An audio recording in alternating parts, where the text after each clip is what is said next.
Well, ladies and gentlemen, welcome to an August 8th edition of the MSP Initiative MSP Talk. We get some housekeeping done in the beginning of these sessions, and then we get into the good stuff. So stay tuned, buckle up, and here we go. So mspinitiative.com, here is everything that we do. This podcast is being recorded actually as well. It's going to be under sessions on mspinitiative.com in podcast and video format. So feel free to rewind after the fact. Next week, Monday and Tuesday, which is August 14th and 15th, we are doing an in-person event called MSP Community Minds. We parked the tour bus from the Channel Strong Tour after 3 years and tens of thousands of miles. We're bringing you a totally educational event with both MSPs and experts from around the industry who'll be doing panels and workshops with you. This event is 100% free for MSPs to register. There is no $3.99, $4.99, $9.99 fee.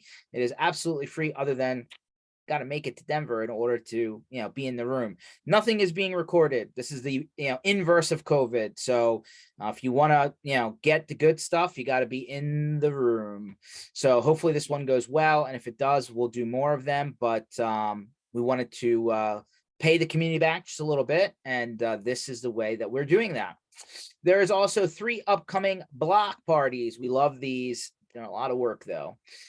First one is the MSP Community Boat Party. That is going to be on August 23rd, later on this month.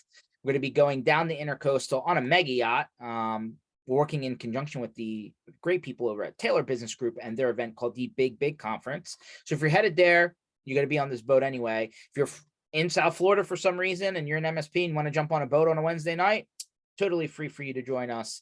Please jump on board.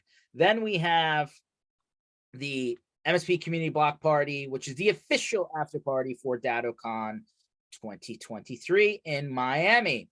We did DattoCon Dublin earlier this year. Turned out very nice. And now we're going into Miami. So this will be on the second night of DattoCon. Or again, if you happen to be in that area and you're an MSP, you can absolutely join us, even if you're not going to the conference. So this will be at the Hard Rock Cafe on the water in Miami. And we'll be going into the wee hours of the morning. We always love these block parties. Thank you to all the sponsors that are already on this. More to come. And then lastly is the big one that we do at the end of every year. This is the one in Orlando. This will be November 8th, 2023. Last year, we brought you the All-American Rejects. This year, we may be bringing you multiple radio recognizable bands for your entertainment, absolutely free for the MSP community. Come on down. This one's going to be fun. Second to last is our community offers. These are just hookups for the sandbox companies that are trying to give you some special offers. And then lastly is our industry calendar, which goes to the end of the year, just kind of give you the homework that we do every year. And we're starting to build into 2024, basically just bringing all of those dates together into one place. So maybe you can plan your schedule. All of that being said, that is everything that's going on more or less at MSP Initiative. So check out mspinitiative.com. And if you don't know how to spell initiative, type it into Google. It will spell check you. All right. There is all of that. We bring, I believe Jason was on before, way back when, but yeah, time goes on and we're in an industry that is fast moving. So I'd like to bring back Jason from Mission Control. How you doing, buddy? What's going on, George? Every day there is a new story. Today, my new story is my local Chick-fil-A, like a mile down the road, more or less, has been closed for 4 months because it needs to, remodel the place and expand it. I'm like, okay. So I had just before that, I had gotten enough points to have Chick-fil-A status till next year. So I was like, okay. But today they reopened and I gladly, revisited, and I was on the phone with somebody else from my team and they're like, George, hey, welcome back. And they're like, why is the red carpet rolled out for you at Chick-fil-A? And I'm like, it's a thing. What can I say? I got to go with you to Chick-fil-A if you've got that kind of status. We just got our first Chick-fil-A in Toronto, I think a year and a half ago. And the hype around the area is like, oh, this thing is here. Finally, we were waiting for it. Yeah. I mean, it was definitely around the block here on reopening day. And man, it's just good, if I could have done breakfast, lunch, and dinner, I probably would have today. But I could spend a good amount of time talking about the argument of the good crispy chicken sandwich or spicy chicken sandwich in the different chains, but Chick-fil-A is a good one for sure. Oh yeah, 100%. We have the spicy chicken wars, right? You got Wendy's in there, you got Popeyes, you got even McDonald's put out a spicy chicken. I mean, everybody has a spicy chicken, but I digress. I mean, we could I believe there's a lot of online social media handles fighting each other over the chicken crown. And I don't know if you've ever heard of a show called The Foods That Built America. It's on History Channel, funny enough. And this was one of those, the spicy chicken sandwich wars. Oh, wow. Yeah, so you should check that out. As a food guy, I really enjoy that show because, like, you learn things that you didn't know about, like who is in competition with who and how these people got started and all sorts of crazy stuff. Sounds awesome. I wonder if we should do the companies that built the sandbox. That would be a good series because there's a lot of history on ups and downs and lefts and rights in the MSP sandbox for sure. Yeah, you get a lot of down memory lane kind of conversations about those companies, and to be honest with you, not a lot of them are around today, that's for sure. Well, let's clear the air. There's a lot of roll up happening right now, right? Like the money people found this, MSP land. I don't know, maybe mid 2010s, right? And like all of a sudden, everybody was getting money from everywhere, and a lot of those names have now merged up into like the top, the two or three big guys that are seem to be at the top of everything these days. But I don't know, man. Like when it comes to even your category, like my category has been always, 1,000 names, but in the MSP circle, maybe not so much. In your category, the names that I think about going back to like 2010 to 2015, I guess they're still there, but they're not called the same thing. That's right. Yeah, they've all been swallowed up, acquired, all that kind of stuff. It's funny. I was speaking to, I'll just name one because it came up earlier today. I was on a conversation with a different vendor. We were talking to on a partnership, and he has been in the industry for more than 20 years, and he used to work at Zenith Infotech. And when he said that name, it's like people know, if you know, right? They know that name. They don't know what that company necessarily is today. We do, but it's sort of like, that's one of the long-lasting names. It was one of those big, massive companies back in the day. They had a long run, let's be honest. And then they turned into Continuum, and then Continuum turned into ConnectWise. Yeah.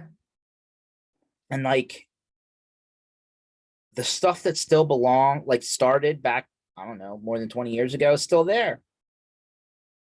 Like they may have prettied it up, but underneath the hood, it's still a lot of the same stuff. Yeah, I agree with you. So, which was interesting because Zenith was one of the original like BDR guys, right? Like before Datto got popular and before some of these other guys got popular, they were there in the beginning, right? Yeah, I mean, even is Axient that came up the other day, but Axient is the original Axient. Well, right. So that was the point, right? It's all your looking at data a very all the different time. iteration of what that company was. Yeah, they ended up like after round Z funding, I think they sold it for pennies on the dollar. Actually, I was just talking with Alec about it last week at ChannelCon. Literally, that name came up of Axient. Just in the conversation, they were talking about how it's just so completely different, and the brands that they're using now to promote the products. Yeah, I do question, whether eFolder should have went with that brand when they rebranded or not. But to me, I remember the original Axient. I was around for the original Axient, and let me tell you, all your data was not all the time. To be honest, like they definitely lost some stuff, and that was not a good story. But hey, they raised a ton of money, like stupid amounts of money. In the end, it didn't work out. I think It's about amazing. the Avast, the AVGs, the way they got swallowed up. There was a lot of it, tons of it. Yeah, and like I feel like we're kind of in a period where like a lot of upcomer startups and like people that either started out of MSPs or just are new to the field are starting to backfill a lot of the categories that have been swallowed up. How do you mean? Like Halo, Ninja RMM, Synchro. There's a lot of net new companies that are like maybe checking some of the old boxes, but then there's new stuff, right? Augment, SaaS alerts. Trying to think of some of the more trendy names that are really, really new. Roost is still really new, right? On the automation side. I could probably think of another 20 names if I actually spent like some serious thinking time on it. But like, there are new companies that are popping up in the place of where some of these original companies that may have now been rolled up, they seem to be popping up. Yeah, Halo is actually a really good example. We launched our partnership with them this year with an integration. And I think about the way, so I'll say it, I think about the way that the Autotask Corporation used to be, right? I see similarities in their approach and in the way that they're trying to do things just from a strategy and disruption, making noise perspective, right? Obviously, Autotask is not Autotask Corporation anymore. That went Datto, that went Kaseya. And then comes along companies like your Synchros and your Halos, even your Terras. But if we're talking about Halo, because we got that partnership with them now. I love what they're doing. I love it. I mean, they actually did something a little bit controversial even. And you know what? I'm gonna bring on Keith Nelson because he always has an opinion. But hey, Keith. Hey, how's it going? Doing all right. So I want to put this out to both of you since I think you both have an opinion on this. So this came out a couple of sessions ago and it's online. I can pull it up right now if you want. Halo came out with a 10-year guarantee that they will not sell their company and or take outside funding. And they're literally putting it in their contracts that if that happens, any contractual obligation will be released. What do you think about that? It wouldn't twist me because if they're going to need money, and all you have is an out of the contract. I'd be more interested in a company's commitment to continue development, releases, improvement, and so on. Yeah. That's more my bugaboo is that it's not that they got bought up, it's they got bought up and quit supporting their product. Yeah. I think that's the major knock, if you would, no pun intended, on that, the VCPE money, right? Like the second everybody seems to go that way, like the product kind of just stops where it's in, and then you just see a whole lot more sales effort, right? Yeah. I agree with you guys. I think everybody, the only reason they're ever worried about something being acquired is a loss of quality, degrading the quality, right? If they were told, okay, we're going to be acquired by whomever, it doesn't matter what it is, but your R&D continues, new features continue, great support continues, all that stuff. I don't think anybody cares. So this is literally on their website, the halopsa.com/thehaloWay. And there you go. Officially not for sale. It can't be, it's pretty straight the way they're saying it, right? So anyway, listen, I mean, based on what's happening out in the industry historically, it's not a bad approach, at least from a positioning standpoint. Yeah, I keep saying they're making noise and they're disrupting, and that's just a perfect example of how they're trying to stand out other than just by being a PSA, right? They're trying to be different and noticeable. No, that's fair. And I think that, and by the way, I think it's working. I've heard a lot of, we did a little bit of Europe earlier in the year. So we did London, we did Prague with Enable, we did Dublin with Datacon Kaseya. Halo is at all three of those, and they got progressively bigger at each of those events. And yeah, they're showing up in places, they're spending dollars. I think one of the things that makes me feel good about things, going back to the, what both of you kind of touched on, was they're reachable. Like I can talk to them and like get to them fast. And when I do, and I'm like, hey, I'm having a problem with this, or is this something you would consider building? Either conversation seems to progress fairly quickly. So I kind of feel like I don't know if that's startup culture or if that's just good old fashioned customer service, but I love that. I love being able to like put my hand into like, hey, let me help you get this product to a point where it's good for me too, right? What's good for the goose is good for the gander kind of thing. I wish everybody was still in that mode. Yeah, the only concern I'd have is part of being is the integration pieces are so huge, and especially in your PSA and RMM, around that, and you're going, the big guys hold the keys to a lot of the integrations people want. Yeah. And so, it's like they have an unscrupulous advantage in that arena. Yeah. Oh, yeah. I mean, and key to that point, people who go to ServiceNow or Salesforce Service Cloud or NetSuite, like some of these bigger, more enterprise type companies, the integrations are completely missing. Like that's definitely noticeable. Right. Yeah. And for small little MSPs like me, it's ease of doing business, right? Fair. That's how we make our profit. I love how the big guys, like some of the ones I just mentioned, they're like, here's the API, go build it. And you're like, I don't have time to go build all those API, all those integrations. Yeah, I think that there's some truth to that, but it's not even building, because we do integrations for our clients. That's, as you know, our secret sauce. It's like those are constantly having to be changed as security changes, especially if you're integrating to core databases, SQL or Oracle, the big ones especially. You're constantly having to change your security profile, so it's not like one and done. no, yeah, I mean, stuff changes constantly, to be honest, and like I almost expect it to, right? Like, not, we're in technology land, right? This isn't the printing press. It does progress. The problem is, do you have enough time to keep up with it? The changes from how many vendors could you, 30, 40, 50? I mean, there's a lot of technology out there that these MSPs are stacking.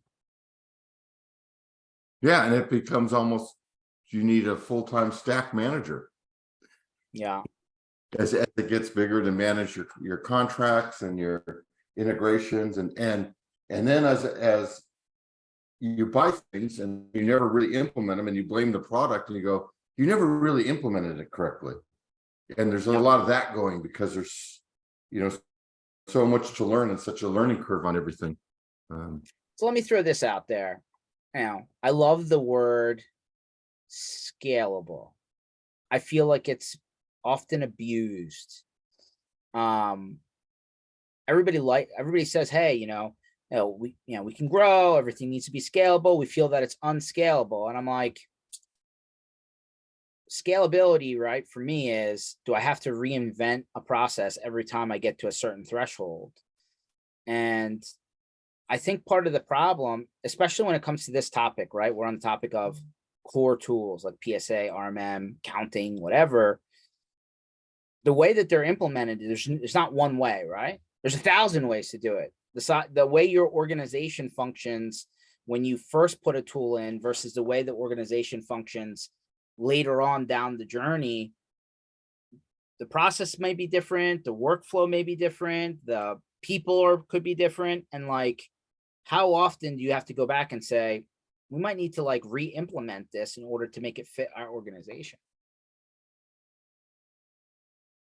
That is a hurdle us on the front line don't want to do. Even though we don't sell stacks, there's stacks underneath our offering, and we've discussed that for a long time. We really have to have the ability to make the smaller clients willing to pay the price of the larger ones because of what we offer. So I don't want to have, like I'm offering this to one client and this to another, because labor's much higher cost than any license fee. When people are talking about, oh, I could save 50 cents per endpoint going with this RMM instead of this one, you're going like, what a stupid equation. The real question is, which one gives you the efficiency of labor and service delivery? And 50 cents gets diluted very quick in today's salaries and benefit packages, per endpoint. So when I look at scalable, I look at something that can go from your small to your big and throughout your organization and deliver evenly, across all size clients. It's real interesting. Jason, with your particular category, a lot of people, a lot of smaller MSPs would say, hey, you know, I can't do everything. Maybe I need to outsource this to, you know, the pieces of my business that aren't my core pieces outside the company, so that we can scale with it, because, you know, the cost of a full-time human being, you know, has a lot of strings to it, right? I mean, I'm sure this topic comes up over and over again. When should you use an outside provider like yourselves from a knock help desk standpoint versus doing everything internally? Is there a calculator for that? Like, how do you determine which way to go? Well, and it goes back to Keith's point about the expense of people. And that's, you know, it's a constant topic right now, but that has increased so significantly over the last few years, particularly COVID and afterwards. So I don't know if there's a formula, but it's certainly, it depends on where you're located and where your clients are located. I think it depends on the types of services you're offering. But certainly the cost of the human being for labor is higher than it's ever been. And I think, unfortunately, what a lot of MSPs are dealing with today is that what they feel that they're getting for that expense isn't what it used to be, both from a skill set and also from a loyalty perspective. I think they feel that loyalty is lower than ever. And so if you're talking about an MSP trying to grow and scale themselves, and they need extra resources to take on new clients, or they need resources that they don't have, or sorry, that they had but they're losing because they, you know, somebody left or they need to let somebody go, or even just the ability to go and sell. Not having those resources and needing those resources becomes, what does this cost to me? And, you know, obviously that cost of doing business needs to be worth it for them. And at the core, you sell exactly what MSPs sell, kind of in the simplified way. There's no computer guy. That's a fallacy. So you're not talking about, you know, for each customer you bring in, it's not one guy. You divide it over 5 or 6 skill sets, and that just doesn't scale downward very well. And knowing the average MSP, which I was shocked to find out is about in the $1 million range, that doesn't scale well in that size at all. You know, you have to always be a half person ahead to grow, and that hits the bottom line if you're not charging for your services correctly. So yeah, right. A lot of the MSPs that come to us, they keep doing that. They hire somebody, or they're thinking about hiring somebody because they're half a person. It's the way you said it. They're half a person behind, or they're half a person ahead, and it's too expensive for them to be half a person ahead because it doesn't include all the things that they need, and they don't have that business to sustain that entire person's expense. It's funny you brought it up because it's very, very real. Scaling that way is very difficult. And I don't know if we lost George completely or what. Yeah, I'm not sure. Good. I salvaged myself. Thanks for cell phones. Hold on 1 second. Here we go. I'm back. Switching to cell. Hey guys. So yeah, I kind of heard most of what you guys said, but I mean, the big concern here is back to forecasting, right? Like, a lot of MSPs don't have a formal sales process, sales department, like pipeline, like you would talk about, like prospects coming into your company. And so, like, there's always the chicken and the egg then in this conversation, right? At what point do you hire a new person? By the time you onboard them, train them, and get them to a point where they can drive the car themselves, is never 90 days, by the way. That whole 90-day thing is not true in this industry. I think it's maybe 6, 9, 12 months. What do you guys think? I also think that that's not that's your perfect world, in that the person you hire works out and is the right person and stays, right? Like you bring somebody on. I think it used to be that concept of 90 days because that person would stay. They were more affordable. They were more loyal. They had probably the skill sets that you want. But I think, and you know, this isn't really a salesy thing, but I think that's why Mission Control does so well in today's market, is just that you get all the skill sets right away, and that ramp up really isn't there. But to Keith's point about being a half person ahead or half person behind, doing that with one person, especially today with all those challenges, it's so difficult. And you're still, while that's happening, trying to sell to get another customer. And then maybe somebody else in the organization leaves. Like, it's not just a one road, one lane, one direction situation, you know? 100%. And so what do you tell, like, from your aspect, right? And I think a lot of this, let's be honest, has come back to security, right? I think all the security stuff is so overwhelming that an MSP who isn't large enough really can't even consider trying to do all of that in-house. Like the larger MSPs try and build out departments because they have the bandwidth and the time and money resources to do it. But I would argue most MSPs, the $1 million size that Keith was mentioning, which is the average, they don't have the resources to do all of that. I think like back in 2010, 12, 15, right?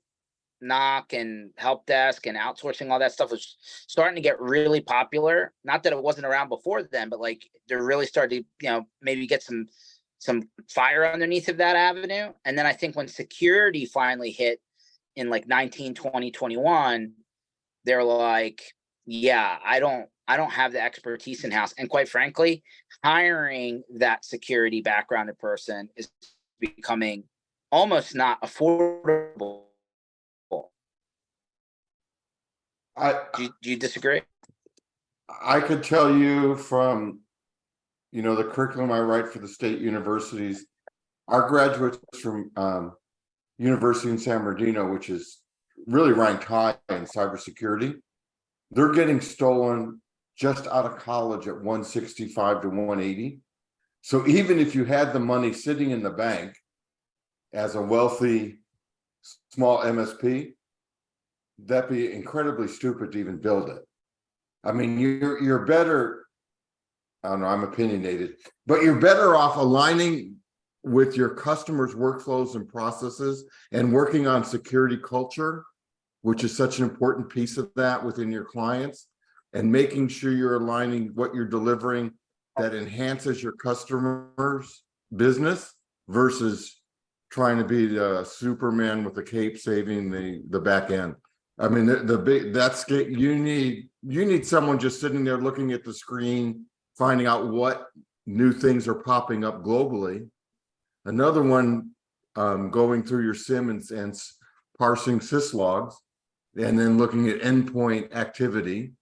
And no, there's no way that I don't think that would scale under 25 million.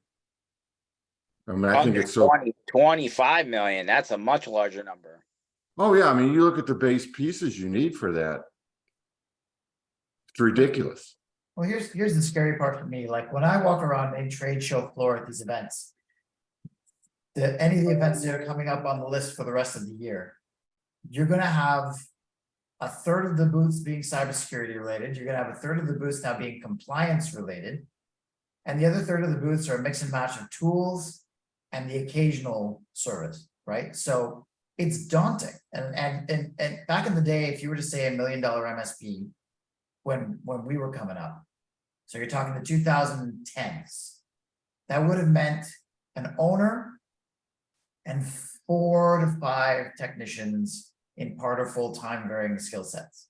But today, that's what the conversation we're hearing is you've got an owner, a couple of contractors, one or that are very part-time and probably do their own thing, 1 or 2 employees of a junior to intermediate level. And they're looking for help from us because they're already needing help. So with all that expertise that they probably don't have yet in-house, wouldn't likely be able to afford because it's just super, super expensive. I mean, it's like I said, it's a daunting thing, I think, for an MSP these days, which again leads to that outsourcing conversation of what can you get, what kind of support can you get without having to employ that, because I don't think you can employ that and be successful and scale to the point. So Jason, like MSP size and maturity definitely dictate a lot of this conversation. Do you see MSPs getting to $4, $5, $6 million still utilizing the service that you offer? Or is there a breaking point where they're like, maybe we should bring this in-house versus outsource? Like, I don't know what the answer is. I'm just curious, based on your experience, if that falls in between a specific number. It's not based on the number. No, I think it depends on the reason that they're using us. So Many MSPs will use us because they want to have their knock outsourced. I believe that that's, very much a constant thing. They want servers, network appliances, that kind of stuff, the cybersecurity stuff to be watched 24/7 when the people are sleeping. They don't want to, overtax their own staff. That makes sense to me on an ongoing basis. If they were using us as a stopgap because they just lost an employee and still want to hire in-house, we've got partners that do that. If they're looking to grow right away and get those few clients and they're still intend to hire for that purpose, then they'll use us temporarily. And then there's the partners that want to use us ongoing. I don't think it's a numbers thing, and I don't think it's a maturity thing, although maturity helps a lot. I think it's more for the core reason that the business is choosing to outsource in the first place, and those kind of vary. Okay, so I assume that, from our last conversation, I remember a few things. I think you said that recording in progress. There's a couple of different ways. Now I got my computer going again. It's okay. You're muted. You're muted, George. We can't hear you.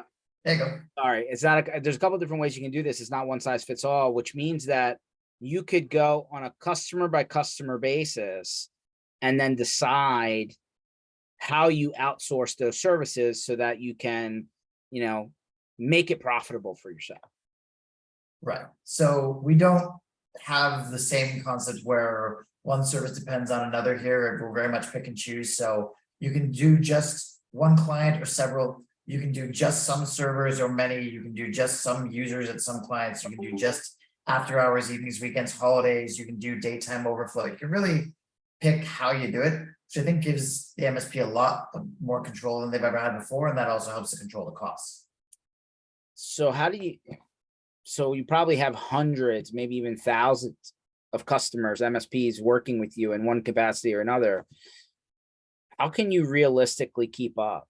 Like, there's probably 100+ vendors across all the different, IT companies you're working with, right? Like, how realistic is it that your team can stay up to date with that many vendors? You mean in terms of being able to support those particular vendors? Mm-hmm. So the majority of IT support to us, I think, is a lot of common, right?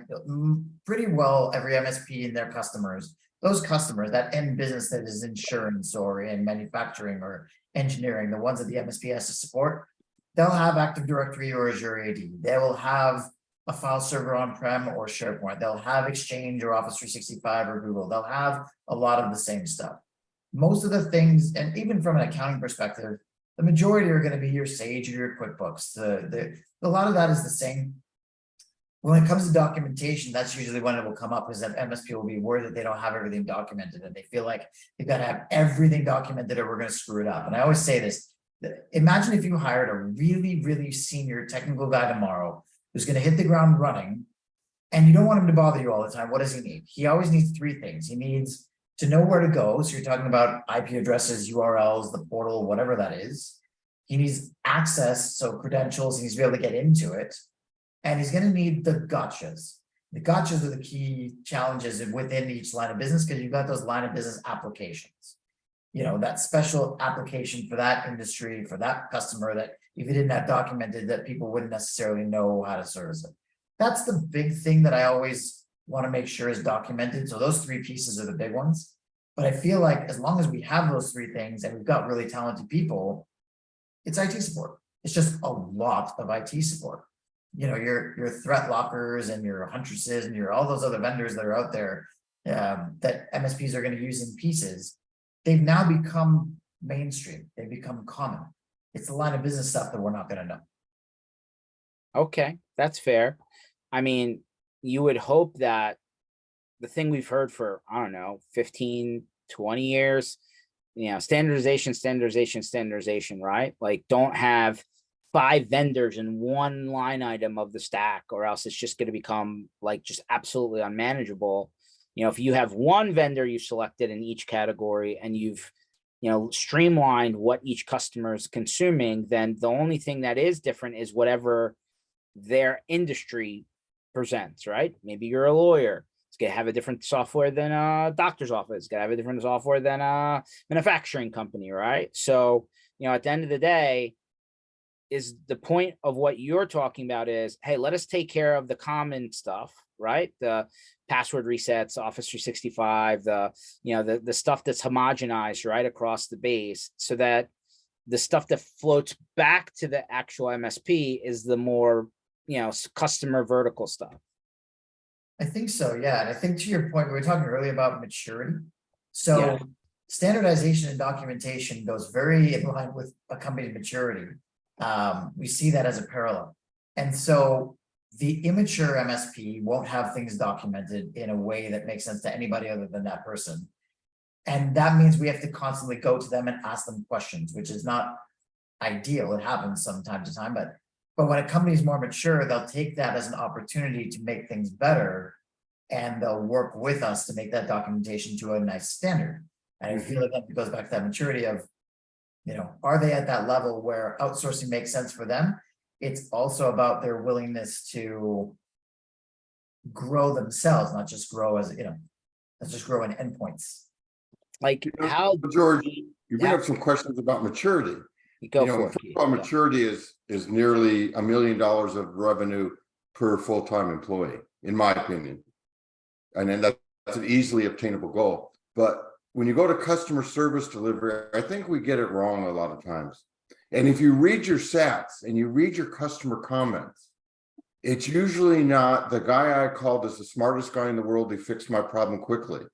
It's normally someone answered my call right away and was concerned about me and made me feel important. So, a good 70% of what we're doing is basic customer service and salesmanship. And so if there's some little anomalies that need to be worked out in the back end, like I need to call and get a password to reset your password, if you show concern, they think you care about your problem and you follow up and close the ticket correctly, which is just not, here's your new password, but here's your new password. Can we log in together and make sure it works? Those are the things that make for a satisfied customer, not having the Rhodes Scholar on the phone answering the call all the time. That's just my opinion. I think I heard, I remember having a conversation with an MSP who has sold to a larger one. I won't give names, but there was a lot more business that was, scaled in a short window. And his response was, I thought our customers, when we added this, block of business all in one shot, were going to get upset that we couldn't solve their issues instantly. But like when we realized that we could solve their issues, maybe not right on the call when they, or, within the first 2 minutes of the submission, but within an hour, they didn't seem to have a problem. Like in their mind, they're like, all of a sudden they're like, we thought like we had to solve problems within 15 minutes or else our customers would be pissed off. Like it was a self-proclaimed SLA. And then they realized that their customers were a little bit more, like they still want the problem solved. They would rather get it done right from the first interaction, but they had a much higher tolerance for how much time it took to get to a resolution. Yeah, I think that tolerance is obviously going to vary, but the one thing I think we can all agree on is we are, let's say your average MSP, they are still in the customer service business. It's a technical angle to it for sure, and you need skilled people that know how to solve those problems. But it is absolutely, that's the business we're in. We're in a customer service oriented business with a technical angle to it. I can tell you for sure. Yeah, it's funny. I had somebody bring up Bar Rescue to me yesterday, and I love that show, by the way, because like the beginning part of the show is great when he's like, "Shut this place down, you're gonna kill somebody." But I hate to do apples and oranges, but is the IT services business that much different than the food and beverage business?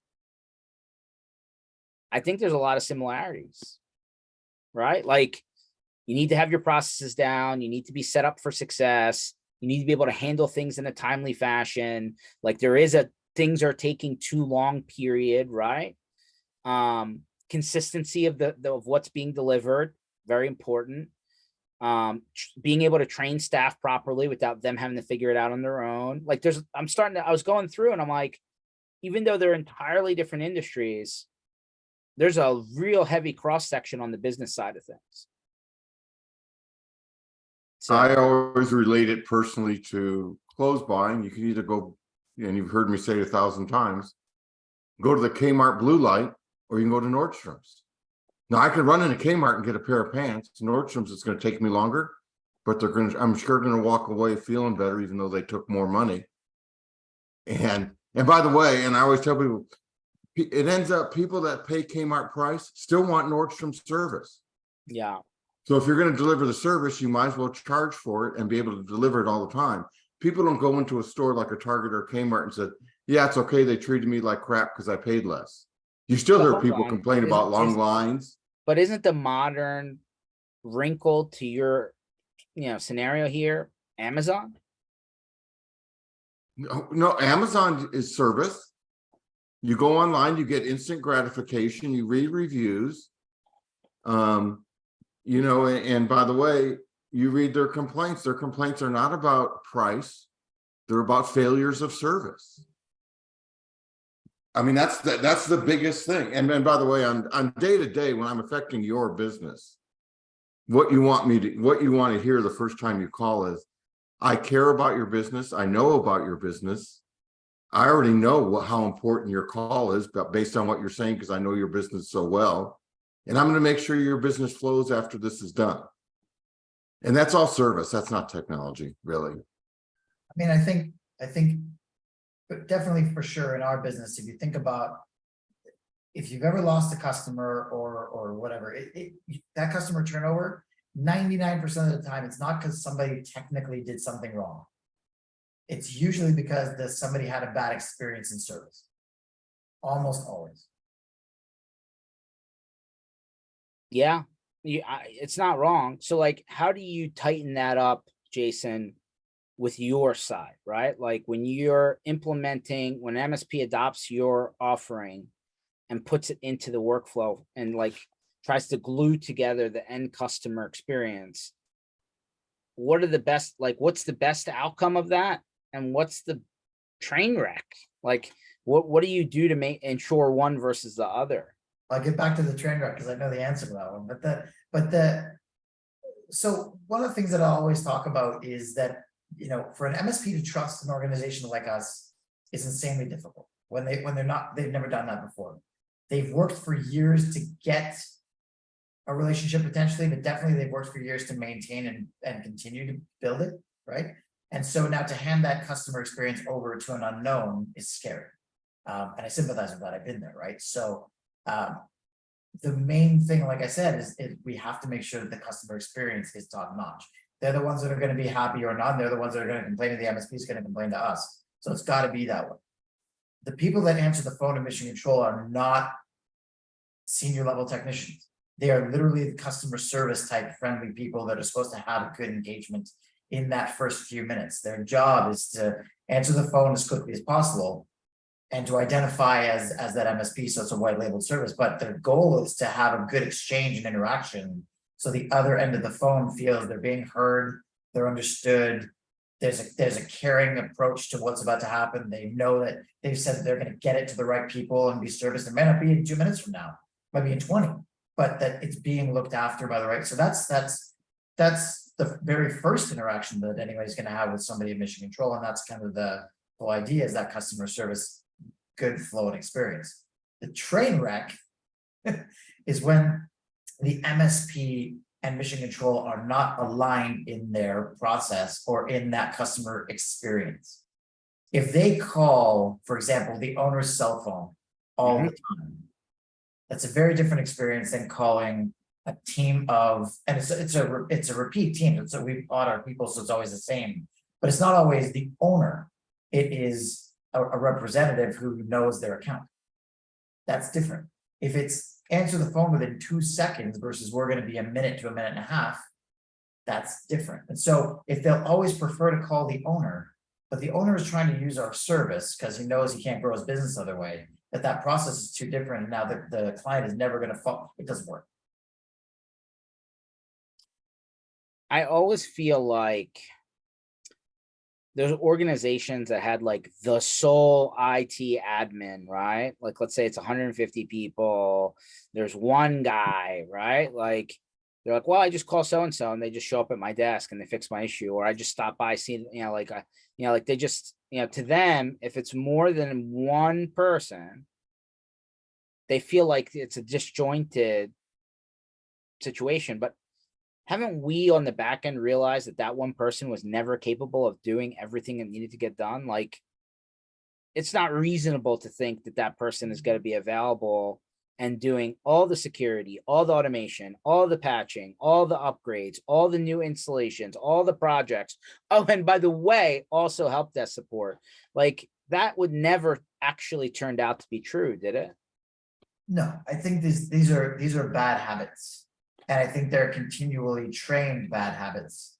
The bad habit of the owner not being able to let that go and consistently training his end user that he's going to answer the phone and he's going to, but they'll always have that scenario of when he's not available and then all hell breaks loose. Right? Like all the scenarios you said, it's impossible for that one person to do all of it efficiently and effectively. It's never, you can't, right? But I think these bad habits are on both sides. They're the can't teach an old dog new tricks kind of MSP that can't let go of those old ways. And they're not doing their end user any services or any good service by giving them that instant gratification that 5% of the time, because the rest of the time they're going to expect they're not going to get it. It's the superhero syndrome, which is easily fixed. What you do is start having your frontline help desk deliver the solution. They don't need to know you came up with it. I do it all the time. I have the guy at the hall just called me this morning. How do I fix this database alignment error? I didn't get on the phone and talk. I said, here's what you do. Dun and I watched him do it. The customer saw him touching the keyboard. All of a sudden, he's smarter than me, and that's what I want it to be. When someone calls me about, and this is the truth, people think I'm being sarcastic. Someone calls me about how do I do this in Word or Excel? I go, I have not a clue. You're calling the wrong guy. And they just assume because I fix the big things, I know the little things. I go, I use an Apple Mac. I don't know how to format cells in Excel. Maybe it's the same as numbers, maybe it's not, but there's better qualified people sitting somewhere on a help desk that live that crap.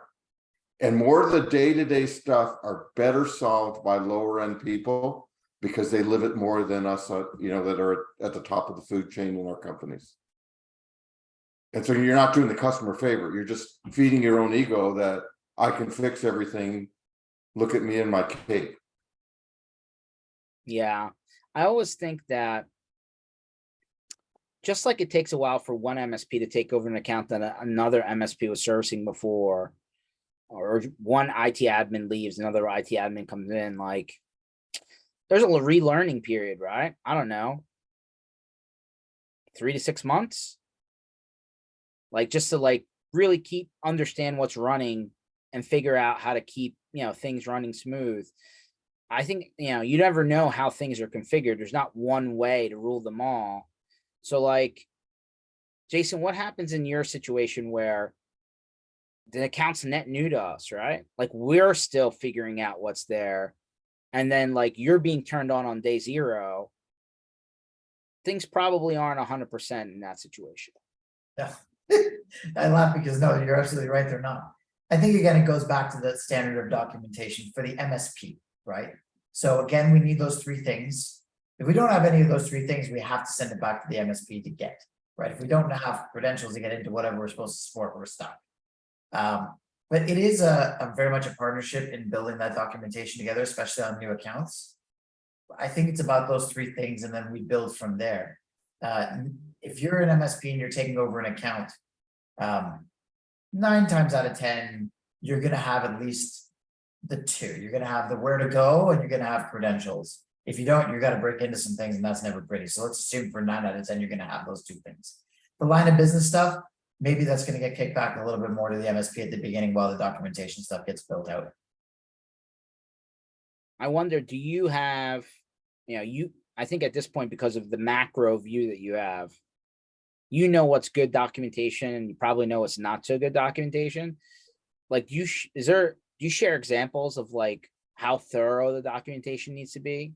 When Yeah, you're we have actually a documentation standards and requirements guide that we send out to anybody we're talking to. And it asks for a 10 out of 10, or sorry, the example is a 10 out of 10. We never get 10 out of 10. We get 5s, we get 4s, we get 6s. We get 5s, we're happy because at least again, we're getting those 2 of the 3, let's say.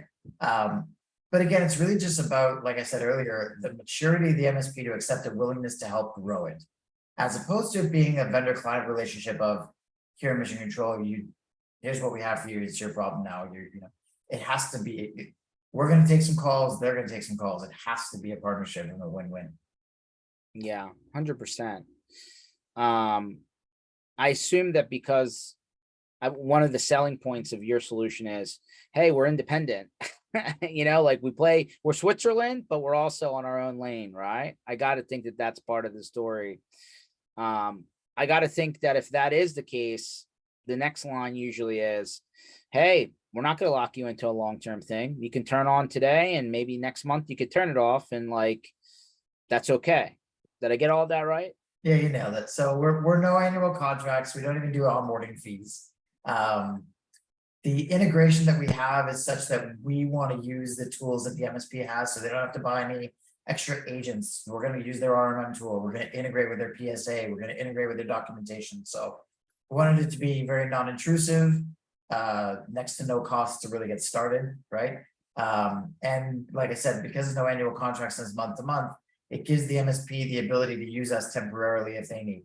Turn us on if they're running low on staff, or that they just got a new client that they can't support, or they have a new client that needs 24/7 coverage that they can't do in-house. Those are typically the main starting reasons MSP will, or if they just want to outsource the knock pieces and they want to give their people an opportunity to sleep and not have to worry about an alarm bell that they're going to find out the wrong way when they wake up. And so that very much having the pick and choose, mix and match approach of things, and the no big commitments with no onboarding fees really does help, especially the smaller MSPs that are very budget conscious, help them get started without much of a commitment. Well, I'm going to throw a wrinkle at you here at the end. So what if an MSP is like, I want to come see how things work at your place, so that number one, I have a better understanding of what's going on, and number two, maybe I can realign the way that we handle things that internally to like more feel like it's the same way to the end customer, rather than I do it red and you do it orange. Is that an option? Well, I tell you, it used to be. So I live in Toronto, and our offices were in Toronto prior to COVID.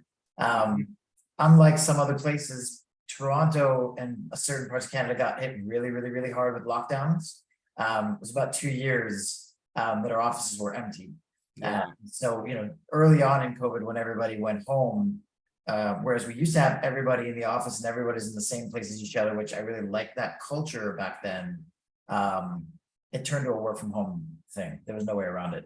So, we put in an amazing amount of effort into security and centralization and protection for us and our partners and their clients. But it's a work from home for the most part. Our offices is mostly just administrative and management when they decide to go in, if they're local to Toronto. But now we hire continent wide across North America. So it's having those offices is no longer the same.